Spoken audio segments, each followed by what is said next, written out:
Boa noite a todos e a todas, sejam todos muito bem-vindos. Pedimos que nosso amado Mestre Jesus nos abençoe na noite de hoje e que tudo aquilo que a gente esteja pensando sejam de coisas boas para nós e para o nosso próximo, e que todos vocês possam receber aquilo que vocês vieram buscar.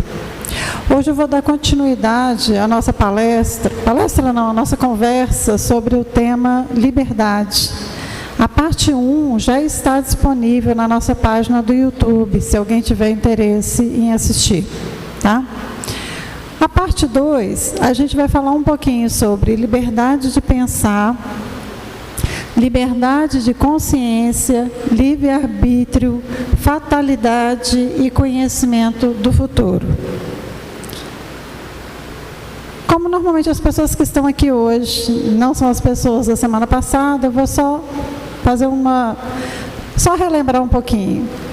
Nós colocamos o conceito de liberdade, que é condição daquele que é livre, com a capacidade de agir por si próprio. E a gente falou muito que esse agir por si próprio é muito complicado, porque a gente é bombardeado de informações o tempo inteiro. E a gente acaba sendo uma colcha de retalhos de tanta informação que a gente recebe. Então a gente tem que despir de todos esses conceitos para saber exatamente o que é a nossa essência e o que realmente a gente pensa. Falamos de liberdade, não tem como falar de escravidão, e nós falamos de tudo aquilo que nos escraviza ao longo da nossa vida, seja não só as questões emocionais, mas a própria comida, a bebida, as drogas lícitas e ilícitas, né? Os medicamentos, né? Então nós falamos um pouquinho sobre isso, e que tudo isso está ligado, né, às leis dos homens e às leis de Deus. Então hoje a gente vem falando um pouquinho aqui sobre a liberdade de pensar. E como a gente está trabalhando, tendo como referência o Livro dos Espíritos, eles trazem na questão 833 o seguinte: haverá no homem alguma coisa que escape a todo constrangimento e pela qual goze ele de absoluta liberdade? E os Espíritos respondem: a gente só vai ter liberdade absoluta no pensamento. E aí, quando a gente fala que no pensamento a gente tem essa liberdade, é muito complicado, gente, porque Jesus falou que a gente é co-criador. Se ele nos coloca na posição de co-criador, quer dizer que eu sou capaz de criar, inclusive pela minha forma de pensar. A minha forma de pensamento, eu consigo criar de forma, né, através de ondas eletromagnéticas, eu consigo criar e plasmar tudo aquilo que eu estou pensando. Olha como é complicado isso. Porque Jesus, sabendo de tudo isso, nos coloca: vigiai e orai. O vigiar não é só ação, porque a ação ela é consequência do pensamento. A gente pensou antes. Quantas vezes a gente nos pega durante o dia pensando um monte de coisas que a gente não realizaria? Às vezes a gente passa uma raiva e aí você pensa coisas horrorosas. Dá vontade de esganar. Quem nunca? E às vezes você se vê desejando mal para o outro. E eis que aquele momento que você percebe que aquilo está saindo inclusive do seu controle, que você não pode ter essa forma de pensar. Espera aí só um minutinho, vamos lá. Tem a vontade, pensamento, ação. Também tem interferência dos planos espiritual. Pode chegar um obsessor e botar uma coisa na tua mente. Então a gente tem que cuidar com a onda magnética que vem para o nosso pensamento. Por isso que Jesus falou: orai e vigiai, para não cair em tentação. A gente tem esse lado, só que concordo com você, mas tem uma coisa: a gente tem que sair da condição de desculpismo. A gente se desculpa em relação a tudo. A gente sempre, não estou falando que é o que o senhor disse, mas a gente sempre está naquela condição que a culpa é do outro. Se eu fiz algo errado, foi porque os espíritos obsessores agiram e me induziram a isso. Eles só induzem a gente a qualquer coisa quando a gente tem aquilo no coração. Não tem como eles induzirem o mal se o mal não estiver em nós. Então a gente tem que pensar também nessa condição. Às vezes os espíritos obsessores, eles dão passagem para eles quando a gente permite. Por exemplo, quando está com raiva, uma tristeza, eles te pegam quando você permite isso. Porque às vezes a gente coloca a culpa numa coisa, mas às vezes a culpa é nossa própria mesmo. Isso mesmo. Isso mesmo, exatamente. Os dois complementaram. Exatamente, os dois complementaram. E a gente não pode esquecer que a gente é responsável por aquela forma de pensar. Os espíritos obsessores só vão interferir na nossa forma de pensar quando a gente baixar o padrão vibratório. Que está ligado ao que o Senhor disse, né? Somente se a gente baixar o padrão vibratório. Então, se eu mantenho meu padrão vibratório mais elevado, eu não permito que os espíritos obsessores vão colocar qualquer tipo de pensamento para que eu me desequilibre. Por isso é importante a gente estar sempre muito bem equilibrado. É possível fazer isso 24 horas por dia? Nós vamos ter que evoluir muito para que isso aconteça. Mas a gente tem que tentar, né? E eles falam assim, é responsável o homem pelos seus pensamentos? Né? Claro. Ele vai ser julgado perante Deus. E o perante Deus está inclusive na questão da consciência. Nós temos a lei de Deus gravada em nós. Quem vai julgar primeiro? Nós mesmos. Porque a lei já está presente em nós, na criação. Nós somos criaturas do Criador. Né? E aí é a questão que eu coloquei, né?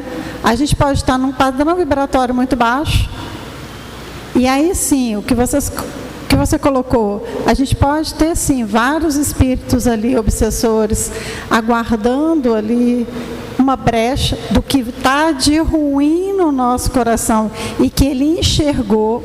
Porque quando eu falei com vocês que a gente plasma o pensamento e que ele está aqui construído, seja de bom ou de ruim, a gente pode estar tanto alimentando coisas boas, como a gente pode estar ajudando a alimentar a formação das regiões umbralinas, que são as regiões de mais baixa vibração. E os espíritos, eles conseguem enxergar isso, sejam bons ou maus. E é ali que eles vão atuar, sabendo quem realmente a gente é. Porque não adianta a gente estar numa situação, colocando como se a gente fosse muito bom, quando na verdade ele enxerga o que não está legal. Eles conseguem enxergar. Você fala assim, nossa, a pessoa passa ali parecendo que é bonzinho demais, né?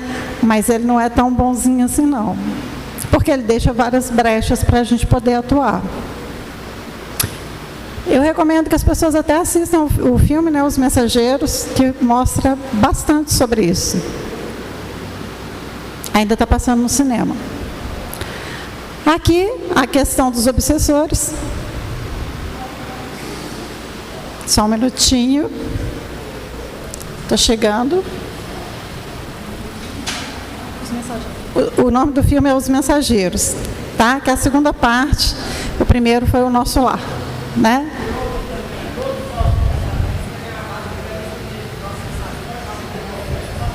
Isso dá uma palestra. Se vocês quiserem, a gente pode trazer isso como uma sugestão de uma próxima palestra.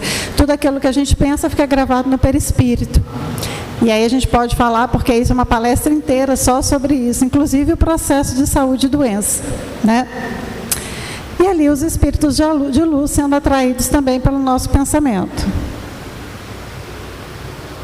A liberdade de pensar e a consciência, eles colocam, a liberdade de consciência é uma consequência da liberdade de pensar? Consequência? Não, a consciência é um tipo de pensamento. mas é um tipo de pensamento que regula as nossas ações. É aquele pensamento mais íntimo, aquela quando você realmente passa a ter um controle maior daquilo que você está pensando. Isso é a consciência. É aquele que traz a questão do certo e do errado, do bem e do mal. Tá?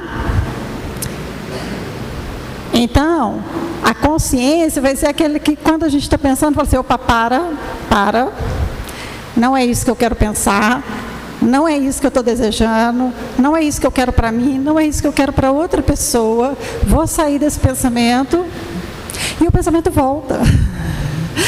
O difícil é isso, o pensamento volta ou não volta, gente? Volta e ele fica ali martelando. Aí sim, já pode ser a ação de espíritos obsessores. Aquele é o momento da gente parar e fazer uma oração, fazer uma prece. Pedir a Deus que você quer sair dessa condição, daquele pensamento que você criou. E pedir que a gente tenha proteção, porque a gente pode até ter errado, mas não é isso que você quer para você. E os bons espíritos podem realmente nos ajudar em relação a isso. E a gente não pode esquecer que a gente está conectado ao universo. Então, tudo aquilo que eu penso cria conexões no universo. Não é só no meu universo pessoal, não é só no meu corpo. É para toda a criação divina. Então, a gente tem sim responsabilidade no pensamento. E aí eles perguntam o seguinte: tem o homem o livre-arbítrio, né? Então, se eu for falar o que é o livre-arbítrio, ele vai ser a oportunidade ou a possibilidade de tomar decisões por vontade própria. Eu vou tomar a decisão por vontade própria, não está baseada em nada, simplesmente no meu desejo. Isso é livre-arbítrio.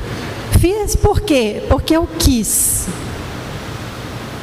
Fiz porque eu quis. Seja bom ou seja mal, eu fiz porque eu quis. Isso é livre-arbítrio. E nesse capítulo tem uma série de discussões e de perguntas muito interessantes de Kardec que eu acho que vale a pena vocês lerem. Tá? É no capítulo Leis Morais e Liberdade.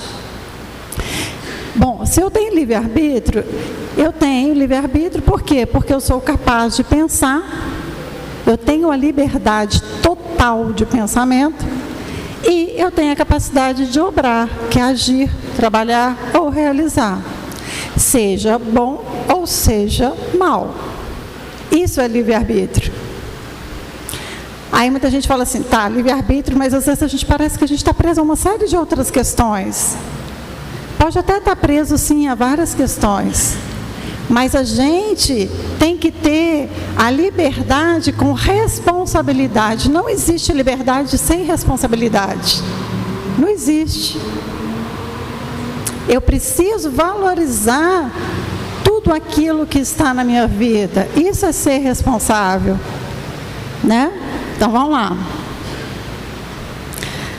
Eu assisti inclusive eu recomendo a vocês também. Tem uma página até do YouTube que chama Nova Acrópole Brasil, que fala muito sobre filosofia, com a professora, se não me engano, Lúcia Helena. E é muito interessante. Em uma dos vídeos que eu assisti dela, ela fala assim: a verdadeira liberdade nasce de um compromisso com a vida e com valores. A liberdade não consiste em atos, mas na consciência que dirige os atos. O que determina se você é livre é o quão consciente você está. Isso daí amarra muita coisa do que a gente já conversou. Por quê? Olha só, gente, eu tenho que ter compromisso com a vida e com os valores, com as virtudes, tudo aquilo que realmente me importa, tudo aquilo que é importante na minha vida. Eu tenho que aprender a valorizar o que eu penso e não o que colocam para que eu pense igual, que a gente funcione como uma massa enquanto sociedade, que todo mundo tem que pensar igual. Eu preciso saber exatamente o que eu penso sobre cada assunto para que eu tome as minhas decisões. Isso é liberdade, senão a gente fica escravizado, né? Então eu tenho que valorizar muito o que eu penso. E aí a liberdade não vai ser um fim, A liberdade, ela passa a ser uma consequência. Porque se eu me liberto, se eu passo a me conhecer, bem lá, o conhece-te a ti mesmo, né? Se eu passo a me conhecer, se eu sei quais são os meus valores, se eu trabalho isso dentro de mim, e se eu conduzo a minha vida pautada nesses valores, a liberdade, ela vem de diversas formas, mas sempre com a questão da responsabilidade. Aí muita gente pode falar assim: ô Ana Flávia, eu queria ter liberdade para uma série de questões, e que a vida não me permite, né? Porque tem questões que são sociais. Aí você tem que pensar que tipo de liberdade que você está valorizando. É uma liberdade material ou ela é uma liberdade espiritual? Eu quero ter liberdade para poder beber, farrear, viajar. É uma liberdade material. Ela pode ser justa para algumas pessoas, mas é uma liberdade material. E aí eu preciso saber aonde que eu estou me encaixando, em que tipo de liberdade que eu estou procurando. Porque se eu entender que eu sou escrava de um monte de situações na minha vida, eu começo a me libertar e tirar essas pedras que estão, inclusive, escrava às vezes de mágoa, de ressentimento, de dores que já passaram e que nem cabem mais na nossa vida e que não nos deixam progredir. Então, eu preciso também me libertar disso tudo. Porque se eu me liberto disso tudo, eu vou ficar mais leve. Se eu ficar mais leve, eu vou pensar mais positivamente. Se eu penso mais positivamente, os espíritos de luz vão ter muito mais acesso e me ajudar muito mais. E fica muito mais fácil deles resolverem não, né? Mas nos falar algo que possa fazer a diferença, porque a gente vai estar mais sintonizado, não só com o nosso guia espiritual, gente, mas é com o universo. Eu não posso pensar que existe mais mal do que bem, porque eu estou falando de universo, e os planetas atrasados com certeza são muito menores em termos de quantidade do que os planetas adiantados. Então a gente tem muito mais espíritos de luz nesse universo do que os espíritos menos desenvolvidos, assim como nós, que estamos no planeta Terra, que é um mundo de provas e expiações. Bom, Paulo de Tarso fala assim: tudo me é lícito, mas nem tudo me convém. Posso fazer qualquer coisa, mas eu não sei se está certo eu fazer. E aí eu coloquei a balança ali do sucesso, né, e do fracasso, mas ela deve ser muito bem avaliada por cada um de nós, porque o sucesso para algumas pessoas pode não ser para outras. Eu posso ser uma pessoa que enriquecer de uma maneira enorme, fazendo tudo que eu quero materialmente, mas eu posso estar fracassando na minha encarnação, porque eu saí pisando em cima de um monte de gente para conseguir aquilo que eu tenho. Então, sucesso e fracasso depende muito. E as pessoas no plano terrestre só olham a questão material. Fulano é uma pessoa de muito sucesso. Tem casa, carro importado, viaja todo ano. Isso não é sucesso. Isso é uma condição que foi criada, muitas vezes por muito trabalho, mas isso não representa exatamente o sucesso. Sucesso mesmo, gente, como meu pai dizia para mim, sucesso mesmo é você colocar a cabeça no travesseiro e dormir com paz na sua consciência. Esse é o verdadeiro sucesso do seu dia, né? Isso eu aprendi com ele. E aí tem a palavra fatalidade, que é a última nossa aqui. A fatalidade, ela muitas vezes ela é interpretada de uma outra forma. Se você buscar lá a palavra fatalidade no Google, vai vir só coisa ruim, assim, doença, câncer, né? Morte, vem só como coisas assim, fatalidade. Mas a fatalidade em si, pelos espíritos, ela está ligada ao quê? A uma colheita daquilo que você foi em outras vidas. Isso é fatal. Tudo aquilo que eu plantar, eu vou colher, seja bom, seja mal. Isso é uma fatalidade. Então a gente hoje está onde a gente está como resultado das nossas escolhas. Aí você fala assim, nossa, mas tem um monte de problema na minha vida que eu vim aqui pedir para os guias me ajudarem, que não fui eu que escolhi. Eles brotaram na minha vida. A gente tem que pensar, quando a gente está passando por um problema, e eu me coloco nesse pacote porque eu sempre penso também, é o porquê que esse problema chegou até mim. O que está acontecendo, quais foram as minhas ações, porque esse problema chegou. Quando eu adoeço, eu sempre paro e falo assim, opa, está na hora de eu pensar e avaliar. O que eu estou fazendo? Não porque eu tenho a culpa toda vez que eu adoeço. Porque a gente tem um mundo de micro-organismos, mas eu baixei o meu campo vibratório para adoecer. Será que é um momento de pausa, de repouso, de análise? Onde que eu não estou analisando? Eu preciso pensar rápido, porque eu estou com muita coisa para fazer na minha vida. Não é assim que a gente vai pensar, mas às vezes Deus nos coloca essa pausa. Então, fatalidade, ela é a escolha da lei de causa e efeito. É quando a gente faz alguma coisa, a gente vai colher. Os caminhos, gente, são inúmeros. Tem hora que a gente erra no caminho mesmo. E aí, lá na frente, a gente vai tentar acertar. Isso é normal, nós estamos aqui encarnados, sujeitos a um monte de coisa. Inclusive, aos espíritos que estão em grande quantidade no planeta Terra. Né? Então, assim, a gente está realmente relacionado a isso. E aí eles falam assim, que a fatalidade, ela está ligada às leis e às nossas provas físicas.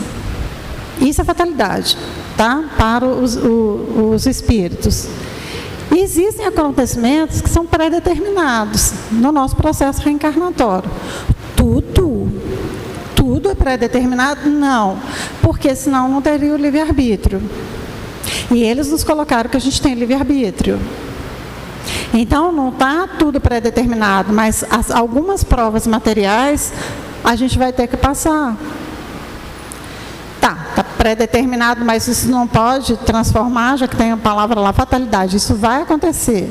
Depende. Por quê? Porque no nosso livre-arbítrio, a gente está associado ali às provas morais e à tentação do bem e do mal. Vamos supor que a gente faça uma grande transformação na nossa vida, moralmente, conduzindo a nossa vida para o bem, fazendo coisas assim, muito mais do que eu estava supondo fazer. Às vezes eu tenho uma prova para poder passar que foi pré-determinada e que, de repente, não precisa dela acontecer daquela forma. Ela pode ser muito mais suave, ela pode ser muito mais branda. E aí ela vem de forma que seja quase que um leve susto e a vida continua. Então a gente tem que estar muito atento a esse nos conhecer, né? Tem gente que precisa de auxílio também, de um psicólogo, né, de um terapeuta, para poder ajudar a se redescobrir, né? E para a gente encerrar, vem a pergunta que eles fazem, que é: pode o futuro ser revelado ao homem? Em princípio, o futuro lhe é oculto e só em casos raros e excepcionais permite Deus que seja revelado. Então, não dá para prever o futuro. Não dá para a gente poder chegar para o guia e falar assim: eu vou passar naquele concurso, eu vou passar no vestibular. Vocês podem me dizer se eu devo ou não devo vender aquela casa?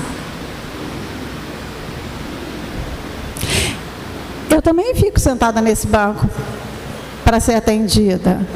E tem hora que o que a gente quer é isso. Vou dizer que não.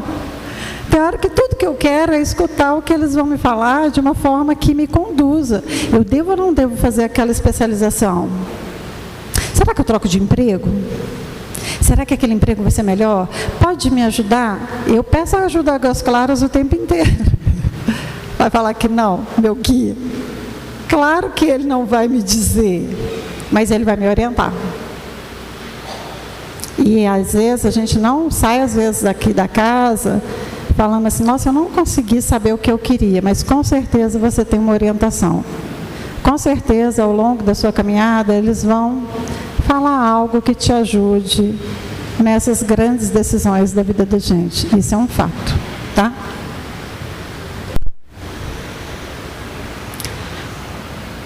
por que que ele fica oculto nesse futuro? Para que a gente possa realmente ter o livre-arbítrio nas nossas escolhas e ser responsável pelas nossas escolhas. Então é isso, gente. Uma ótima noite para todos vocês. Jesus nos chama sempre para orar no nosso... Feche a porta e faça a oração de forma íntima com Deus. Essa fechar a porta é voltar para dentro de si mesmo e fazer a sua reflexão. Que Jesus abençoe a todos na noite de hoje.